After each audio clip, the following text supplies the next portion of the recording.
Chapter 1. Tom! No answer. Tom! No answer. What's gone with that boy, I wonder? You, Tom! No answer. The old lady pulled her spectacles down and looked over them about the room. Then she put them up and looked out under them.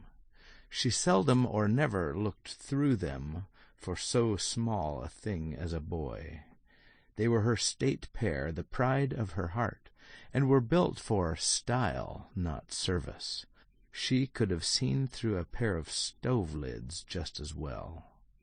She looked perplexed for a moment, and then said, not fiercely, but still loud enough for the furniture to hear, "Well, I lay if I get hold of you, I'll—" She did not finish, for by this time she was bending down and punching under the bed with the broom, and so she needed breath to punctuate the punches with.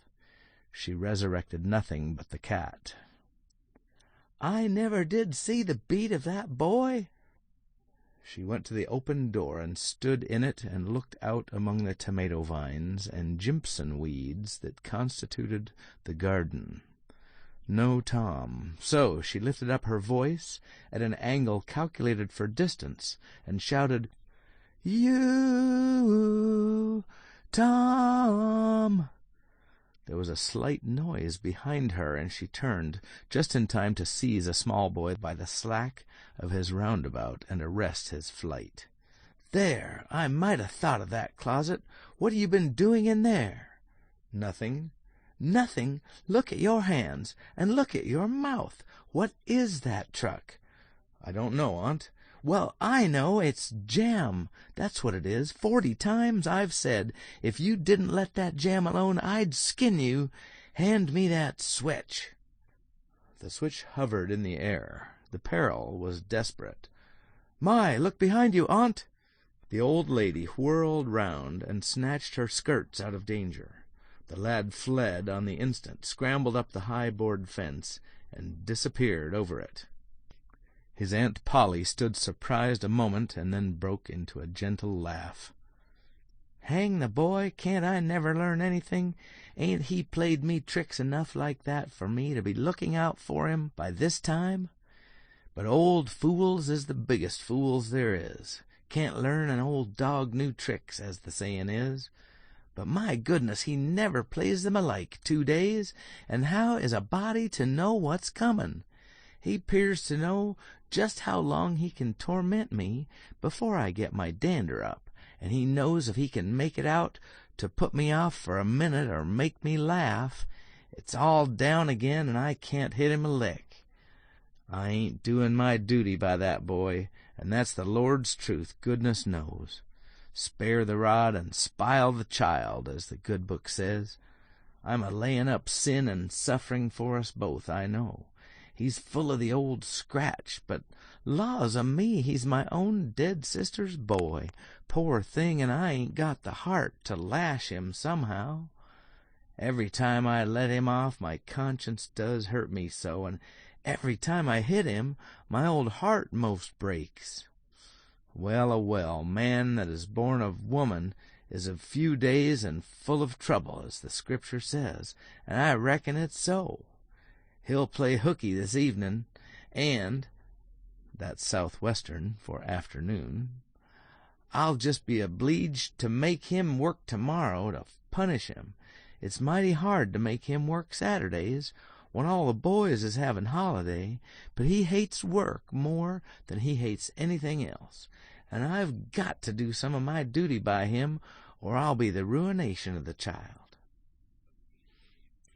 Tom did play hooky, and he had a very good time. He got back home barely in season to help Jim, the small colored boy, saw next day's wood and split the kindlings before supper. At least he was there in time to tell his adventures to Jim, while Jim did 3/4 of the work.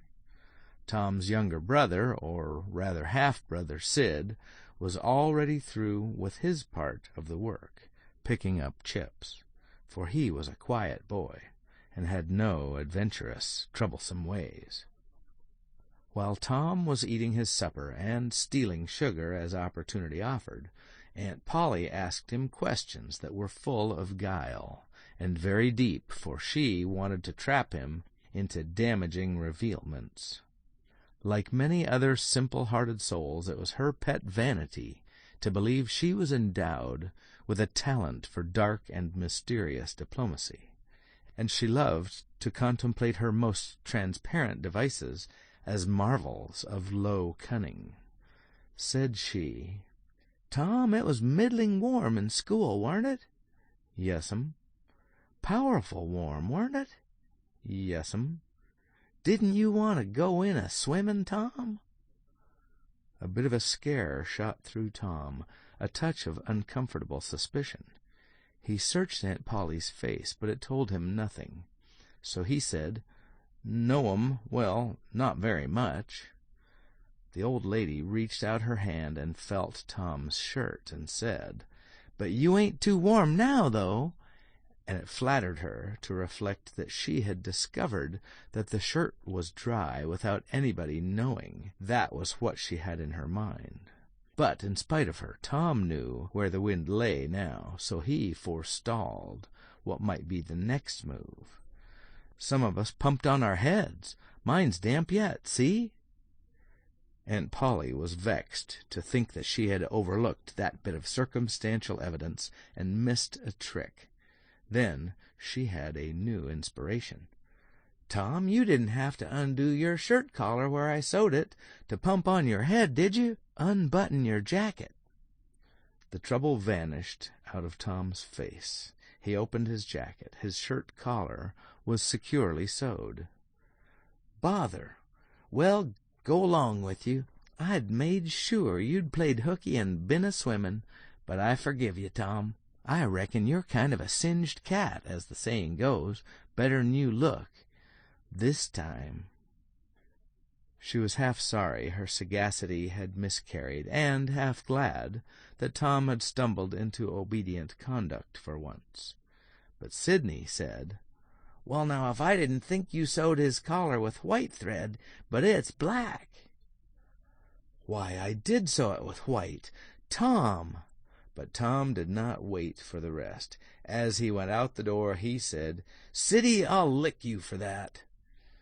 In a safe place, Tom examined 2 large needles which were thrust into the lapels of his jacket and had thread bound about them. One needle carried white thread and the other black. He said, "She'd never noticed if it hadn't been for Sid. Confound it! Sometimes she sews it with white, and sometimes she sews it with black. I wish to Jeminy she'd stick to one or t'other. I can't keep the run of 'em, but I'll bet you I'll lamb Sid for that. I'll learn him." He was not the model boy of the village. He knew the model boy very well, though, and loathed him. Within 2 minutes, or even less, he had forgotten all his troubles. Not because his troubles were one whit less heavy and bitter to him than a man's are to a man, but because a new and powerful interest bore them down and drove them out of his mind for the time. Just as men's misfortunes are forgotten in the excitement of new enterprises, this new interest was a valued novelty in whistling, which he had just acquired from a Negro, and he was suffering to practice it undisturbed. It consisted in a peculiar bird-like turn, a sort of liquid warble, produced by touching the tongue to the roof of the mouth at short intervals in the midst of the music. The reader probably remembers how to do it, if he has ever been a boy. Diligence and attention soon gave him the knack of it, and he strode down the street with his mouth full of harmony and his soul full of gratitude. He felt much as an astronomer feels who has discovered a new planet. No doubt, as far as strong, deep, unalloyed pleasure is concerned, the advantage was with the boy, not the astronomer. The summer evenings were long. It was not dark yet. Presently Tom checked his whistle. A stranger was before him, a boy a shade larger than himself. A newcomer of any age or either sex was an impressive curiosity in the poor little shabby village of St. Petersburg. This boy was well dressed, too, well dressed on a weekday. This was simply astounding. His cap was a dainty thing. His close-buttoned blue cloth roundabout was new and natty, and so were his pantaloons. He had shoes on, and it was only Friday. He even wore a necktie, a bright bit of ribbon. He had a citified air about him that ate into Tom's vitals. The more Tom stared at the splendid marvel, the higher he turned up his nose at his finery, and the shabbier and shabbier his own outfit seemed to grow. Neither boy spoke. If one moved, the other moved, but only sideways in a circle. They kept face to face and eye to eye all the time. Finally Tom said, "I can lick you." "I'd like to see you try it." "Well, I can do it." "No, you can't either." "Yes, I can." "No, you can't." "I can." "You can't." "Can." "Can't." An uncomfortable pause. Then Tom said, "What's your name?" "'Tisn't any of your business, maybe." "Well, I 'low I'll make it my business." "Well, why don't you?" "If you say much, I will." "Much, much, much. There now." "Oh, you think you're mighty smart, don't you? I could lick you with one hand tied behind me if I wanted to." "Well, why don't you do it? You say you can do it." "Well, I will if you fool with me." "Oh, yes, I've seen whole families in the same fix." "Smarty, you think you're some now, don't you? Oh, what a hat!" "You can lump that hat if you don't like it. I dare you to knock it off, and anybody that'll take a dare will suck eggs." "You're a liar." "You're another." "You're a fighting liar and dasn't take it up." "Aw, take a walk." "Say, if you give me much more of your sass, I'll take and bounce a rock off'n your head." "Oh, of course you will." "Well, I will." "Well, why don't you do it, then? What do you keep saying you will for? Why don't you do it? It's because you're afraid." "I ain't afraid." "You are." "I ain't." "You are." Another pause, and more eyeing and sidling around each other. Presently they were shoulder to shoulder, and Tom said, "Get away from here." "Go away yourself." "I won't." "I won't either." So they stood, each with a foot placed at an angle as a brace, and both shoving with might and main, and glowering at each other with hate. But neither could get an advantage. After struggling till both were hot and flushed, each relaxed his strain with watchful caution, and Tom said, "You're a coward and a pup. I'll tell my big brother on you, and he can thrash you with his little finger, and I'll make him do it, too." "What do I care for your big brother? I've got a brother that's bigger than he is, and what's more, he can throw him over that fence, too." Both brothers were imaginary. "That's a lie." "Your saying so don't make it so." Tom drew a line in the dust with his big toe and said, "I dare you to step over that, and I'll lick you till you can't stand up. Anybody that'll take a dare will steal sheep." The new boy stepped over promptly and said, "Now, you said you'd do it. Now let's see you do it." "Don't you crowd me now. You better look out." "Well, you said you'd do it. Why don't you do it?" "By jingo, for 2 cents I will do it." The new boy took 2 broad coppers out of his pocket and held them out with derision. Tom struck them to the ground. In an instant both boys were rolling and tumbling in the dirt, gripped together like cats, and for the space of a minute they tugged and tore at each other's hair and clothes, punched and scratched each other's nose, and covered themselves with dust and glory. Presently the confusion took form, and through the fog of battle Tom appeared, seated astride the new boy and pounding him with his fists. "Holler 'nuff," said he. The boy only struggled to free himself. He was crying, mainly from rage. "Holler 'nuff!" And the pounding went on. At last the stranger got out a smothered "'Nuff!"